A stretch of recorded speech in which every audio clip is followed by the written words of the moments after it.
Hello students, कल हमने displacement reaction की बात की थी और उसी डिस्प्लेसमेंट रिएक्शन में लास्ट में आपने देखा था कि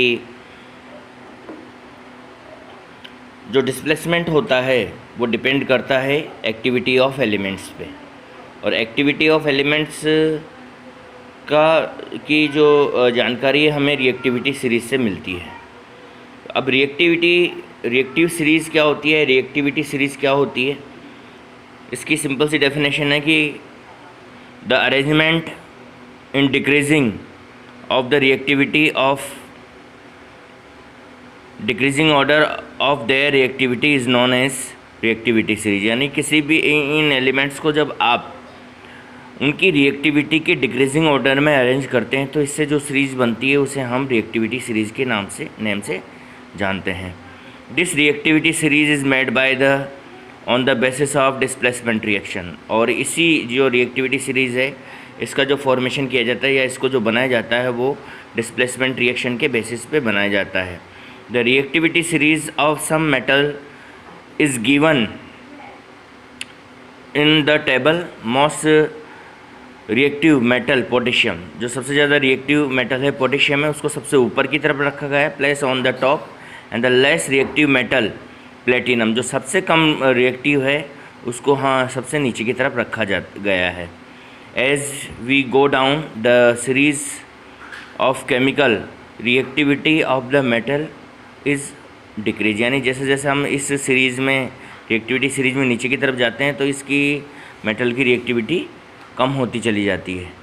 देखिए ये यहाँ पर रिएक्टिविटी सीरीज़ दी हुई है।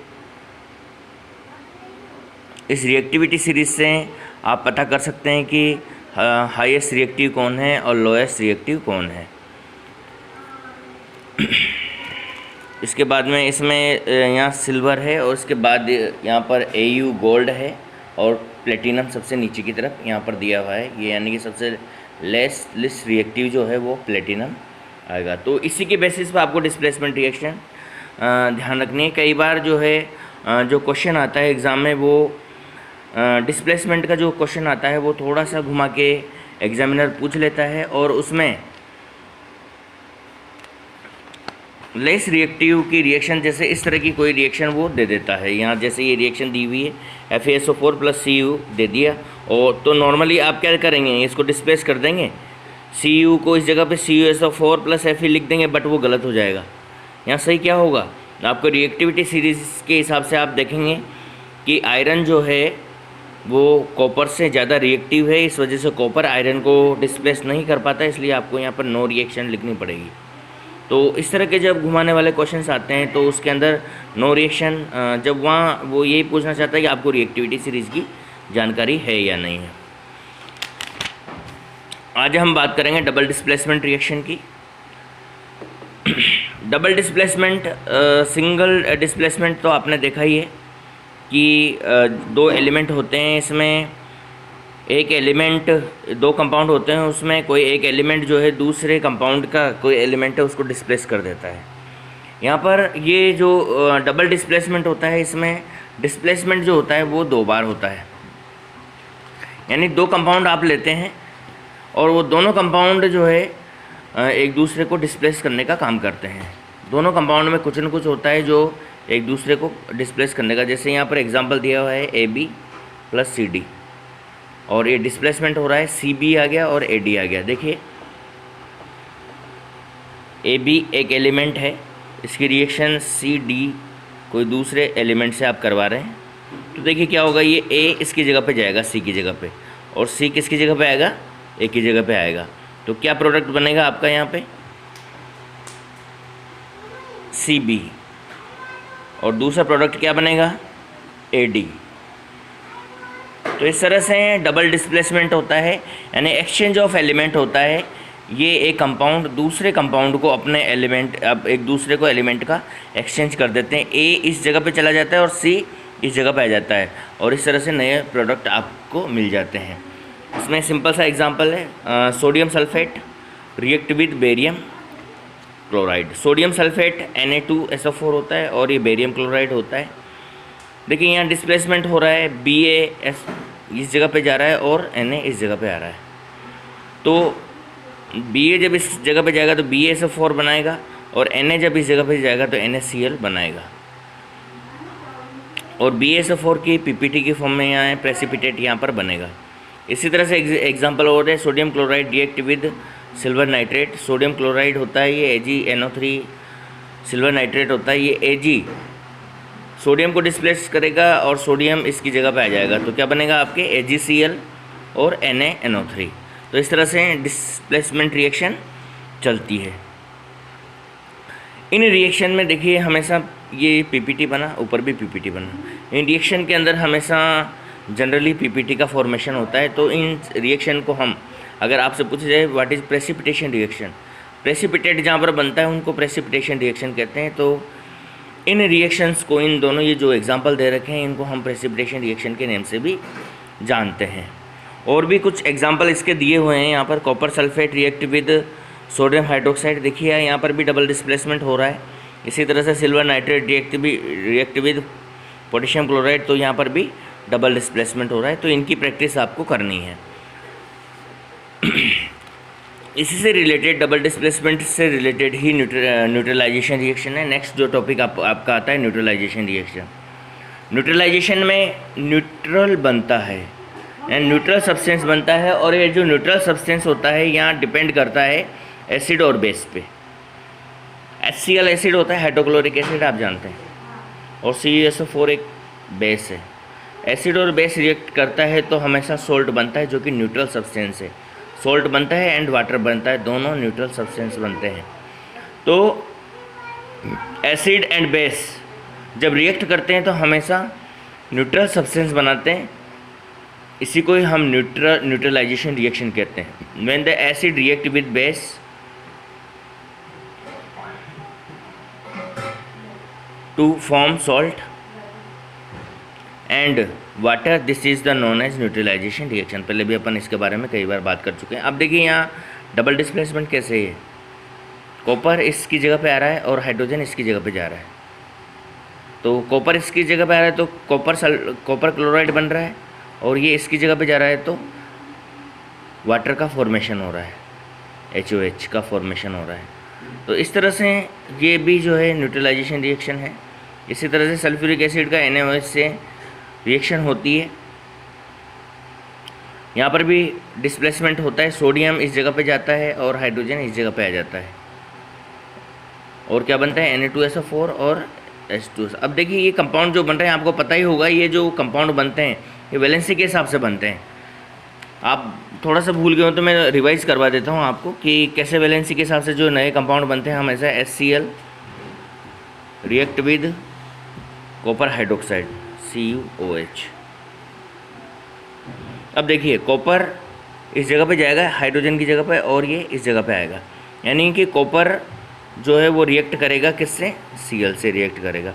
अब कॉपर की वैलेंसी यहाँ पर क्या है, +2 है, और इसकी वैलेंसी तो -1 होती है। तब जो इन दोनों से कंपाउंड बनेगा वो कंपाउंड कैसे बनेगा, इस तरह से क्या बनेगा, Cu के नीचे तो 1 आएगा, 1 को हम लिखते ही नहीं हैं, और यहाँ 1 लिख देते हैं फिलहाल, और इसके नीचे क्या आएगा, 2 आएगा, और जो यहाँ आपको कंपाउंड मिलेगा वो क्या बनेगा, क्या मिलेगा, CuCl2। तो इस रिएक्शन में जो यहाँ पर कंपाउंड पहला बनेगा वो क्या बनेगा, कॉपर क्लोराइड, इस तरह से, और हाइड्रोजन OH के साथ जाएगा तो H की वैलेंसी +1 होती है और OH की वैलेंसी -1 होती है। +1 से -1 क्रॉस हो जाती है, और जो आपको बनेगा HOH आपको मिलेगा। HOH मतलब वाटर, H2O, तो यहाँ पर आपको मिलेगा HOH। तो आप प्रोडक्ट बनाएंगे तो हमेशा वैलेंसी के हिसाब से बनाएंगे, इसके हिसाब से बिल्कुल नहीं बनाएंगे। बाद में इसको बैलेंस कर लेंगे, जैसे कॉपर इधर 1 है, इधर भी कॉपर 1 है, कोई दिक्कत नहीं है। क्लोरीन इधर 2 है, इधर क्लोरीन 1 है, तो यहाँ आगे आप 2 लगा दें। और इसी तरह से OH, हाइड्रोजन 2, क्लोरीन 2 हो गए, हाइड्रोजन 2 हो गए, OH 2 हैं सही, तो यहाँ H 2 हैं और OH भी 2 हैं, तो आगे 2 यहाँ पर इस जगह पर लगा दें। तो बैलेंस बाद में करना है, पहले आपको इसके प्रोडक्ट बनाने हैं। एग्ज़ाम में जो क्वेश्चन आएगा वो आपकी आगे वाले रिएक्टेंट ही आएंगे, और इनके भी केवल आपके इंग्लिश में नेम लिखे हुए आएंगे, जैसे हाइड्रोजन स्पेलिंग लिखी हुई आएगी, हाइड्रोक्लोरिक एसिड और कॉपर हाइड्रोक्साइड, इस तरह से स्पेलिंग लिखी हुई आएगी। आपको पहले इसका फॉर्मूला बनाना है, फिर इनको डबल डिस्प्लेसमेंट करवाना है और फिर ये रिएक्शन करवानी है। तो ये बेसिक्स जो मैं आपको 9 से सिखाता आ रहा हूँ वो चीज़ें आपकी निश्चित रूप से यहाँ पर क्लियर होनी चाहिए, तभी जो है ये सब चीज़ें आपके पल्ले पड़ेगी, अदरवाइज़ ये समझ नहीं आएगा कि रिएक्शन कैसे हो रही है। फिर भी आपको अगर कोई रिएक्शन इनमें से समझ में नहीं आ रही है कि किस तरह से ये कंपाउंड या एलिमेंट इधर से उधर हो रहे हैं या ये प्रोडक्ट कैसे बना, तो आप एक बार मुझे भेज दें कि ये रिएक्शन समझ में नहीं आई है सर, इसको दोबारा समझा दीजिए, तो मैं उसको दोबारा समझा दूंगा। जिस भी बच्चे को समझ में नहीं आती तो वो ज़रूर मेरे को भेजें। चलिए आगे बात करते हैं। बहुत सारे एग्जांपल यहाँ पर दिए हुए हैं, सबको आप सोल्व करें। सब में ही डबल डिस्प्लेसमेंट हो रहा है और एक तरफ एसिड है एक तरफ बेस है। HCl हाइड्रोक्लोरिक एसिड की KOH से रिएक्शन हो रही है। ये K H की जगह पर जा रहा है, H इसकी जगह पे आ रहा है, KCl बन रहा है और ये H2O बन रहा है। देखिए इसमें कुछ लिखने की बहुत सारी मिस्टेक्स है, जैसे F जो है हमेशा कैपिटल लिखा जाता है इस तरह से, बट इन्होंने F को इस तरह से लिख रखा है जो कि गलत है इस कॉपी में। और जैसे देखिए यहाँ पर ये Cl, ये L हमेशा स्मॉल आता है, बाद वाला L जो है वो हमेशा स्मॉल आता है, तो आप हमेशा ध्यान रखें कि ये स्मॉल है। जैसे NaCl आ रहा है तो ये ठीक है, NaCl यहाँ पर ठीक लिखा है, बट ये कैपिटल L लिखना जो है बिल्कुल यहाँ पर गलत है। तो इन रिएक्शंस को आप सब सोल्व करके देखें अपने आप अपनी मर्ज़ी से। इसके बाद में नेक्स्ट टॉपिक की अपन बात करते हैं slow and fast reaction. On the basis of rate of reaction, rate the chemical reaction are of 2 type. इनकी कितना टाइम लग रहा है, रिएक्शन कंप्लीट होने में कितना टाइम लग रहा है, उसके हिसाब से हमने रिएक्शन को 2 पार्ट में डिवाइड किया है,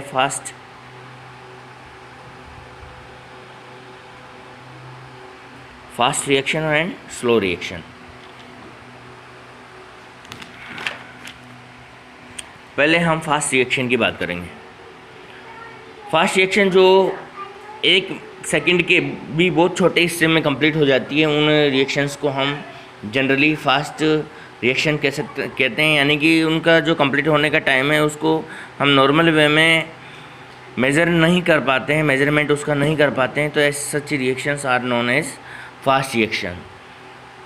this reaction are complete with the very fast rate on the addition of reactant. Generally these are ionic reactions, reactions between strong acid and strong base। इसका एग्जांपल है स्ट्रॉन्ग एसिड और strong base के बीच में जब भी reaction होगी तो बहुत फास्ट होगी। देखिए ये रिएक्शन अपन पहले भी पढ़ चुके हैं, इनमें जो टाइम लग रहा है वो देखिए 10⁻⁻10 सेकेंड, कितना छोटा। 10 सेकेंड का भी बहुत छोटा हिस्सा है, यानी 1 सेकेंड से भी बहुत छोटा हिस्सा ये है। ये देखिए 10⁻⁻10 सेकेंड, सब में जो है 10⁻12 सेकेंड, बहुत कम टाइम यहाँ पर लग रहा है, यानी सेकेंड का भी बहुत छोटा हिस्सा यहाँ पर यूज़ हो रहा है। बट स्लो रिएक्शन जो होती है ये जो है बहुत आराम से कंप्लीट होती है, इनमें कुछ घंटे से लेकर कुछ दिन और कुछ ईयर तक भी यहाँ पर लग जाते हैं। For example rusting of iron, आपने देखा होगा रस्टिंग ऑफ आयरन में कम से कम 1 हफ्ता तो आराम से लगता ही है। जब आप नेल लेके आते हैं या कोई नया आयरन की चीज़ लेके आते हैं तो कुछ समय बाद जो है वो रस्टेड हो जाती है और रस्टिंग वहाँ पर बन जाती है। ये रस्टिंग की रिएक्शन है, पहले भी अपन बात कर चुके हैं। आयरन जब एक्सपोज होता है ऑक्सीजन और वाटर के अंदर, ऑक्सीजन में तो देखिए हमेशा ही एक्सपोज होता है क्योंकि एटमॉस्फेयर के अंदर ऑक्सीजन होती है, पर वाटर की अमाउंट केवल बारिश में होती है। तो आप देखते हैं कि रस्टिंग जो होती है वो बारिश में ज़्यादा होती है। वैसे दूसरे सीजन में कम होती है पर बारिश के अंदर ज़्यादा होती है। दूसरे सीजन में भी हो जाती है जबकि उनको हम पानी के आसपास रखें। जब एटमॉस्फेयर के अंदर वाटर के अमाउंट हो तो रस्टिंग उस समय भी हो जाती है। अगर वाटर नहीं होता, दोनों में से एक भी चीज़ एब्सेंट है तो फिर रस्टिंग नहीं होगी। और ये फार्मूला है, ये एक्स दे रखा है जो यहाँ नंबर ऑफ़ वाटर मॉलिक्यूल है, जनरली 2 यहाँ पर यूज़ किया जाता है। FaSO4 X2H2O, ये रस का फॉर्मूला है। एक्स जो है चेंज हो सकता है, यहाँ 2 से लेके 10 तक हो सकता है। इसके अलावा दूसरा एग्जांपल है इसमें reaction of acid and ethanol, acid और एथेनॉल की रिएक्शन। ये भी बहुत स्लो रिएक्शन होती है और कई दिन इसको लग जाते हैं। एस्टर का फॉर्मेशन ये होता है। ये रिएक्शन को थोड़ा सा मैं समझा देता हूँ आपको कैसे रिएक्शन हो रही है ये। देखिए ये एसिटिक एसिड है, ये फॉर्मूला एसिटिक एसिड है। अभी आप ऐसे याद कर ले, बाद में आप खुद बनाना सीख जाएंगे जब हम कार्बन एंड कंपाउंड बनाएंगे। एथेनॉल का फॉर्मूला है, ये भी आप बाद में बनाना सीखेंगे। अभी तो आपको ऐसे याद रखना पड़ेगा कि एथेनॉल का फॉर्मूला है। देखिए ये रिएक्शन कैसे होती है, इनको CH3COH प्लस C2H5OH, इन दोनों को इस तरह से भी लिखा जाता है। इसको ऐसे लिखा जाता है CH3C⋅OH, इस तरह से लिखा जाता है। और इसको भी हम ऐसे लिख सकते हैं OHC2H5। अब देखिए यहाँ पर वाटर का मॉलिक्यूल निकलेगा, इस जगह से वाटर का मॉलिक्यूल निकलेगा और ये यहाँ से ऐड हो जाएगा और ऐड होके क्या बनाएगा CH3C⋅OO C2H5। ये एस्टर का फॉर्मूला है। इस तरह से एस्टर बन जाएगा प्लस साथ में यहाँ वाटर रिलीज हो जाएगा। तो इस तरह से ये केमिकल रिएक्शन कंप्लीट होती है। इसको अभी आप इसी तरह से ध्यान रख लें कि ये एसिटिक एसिड है, इसको इस तरह से भी लिखा जाता है। और ये नेक्स्ट चैप्टर हम कार्बन एंड कंपाउंड ही लेंगे, क्योंकि उसके अंदर जो है ये सब चीज़ें हमें जो है आसानी से समझ आ जाएगी। इसके बाद में नेक्स्ट टॉपिक की अपन बात करते हैं oxidation and reduction reaction. Oxidation कैसे होता है और रिडक्शन कैसे होता है। Oxidation and reduction reaction complete together to understand this we perform activity. Oxidation और रिडक्शन रिएक्शन हमेशा साथ साथ होती है। ऑक्सीडेशन जो है जब भी ऑक्सीडेशन होता है तब रिडक्शन ज़रूर होता है। इसको समझने के लिए एक एक्टिविटी ले रखी है। कॉपर पाउडर ले रखा है, एक चाइना डिश के अंदर, चीनी की प्लेट के अंदर लेते हैं और इसको जलाते हैं। We observe the brown copper powder is coated with the black layer. जैसे कॉपर को आप जलाते हैं तो वो काला काला हो जाता है, पूरा ब्लैक हो जाता है। क्यों हो जाता है? CuSO4O2 और ब्लैक कलर का चारों तरफ इसके हो जाता है, यानी कॉपर ऑक्साइड जो है ब्लैक कलर का होता है और कॉपर जो है ब्राउन कलर का होता है। अब इस रिएक्शन को जैसे रिवर्स करते हैं अपन, if the hydrogen pass over the copper oxide, इस कॉपर ऑक्साइड की रिएक्शन फिर से हाइड्रोजन से करवाते हैं हम, देन ये ब्राउन कलर का हो जाता है फिर से कॉपर, और ये वाटर यहाँ पर बन जाता है। यानी इसके ऊपर जो ऑक्सीजन है हाइड्रोजन से रिएक्ट करके वाटर बना लेती है और कॉपर फिर से फ्री हो जाता है जो कि ब्राउन कलर का होता है। इस तरह से ये रिएक्शन यहाँ पर कंप्लीट होती है। अब देखिए ऑक्सीडेशन और रिडक्शन को जो है समझने के लिए यहाँ पर बहुत सारी डेफिनेशंस दे रखी है। उन डेफिनेशंस की हम कल बात करेंगे।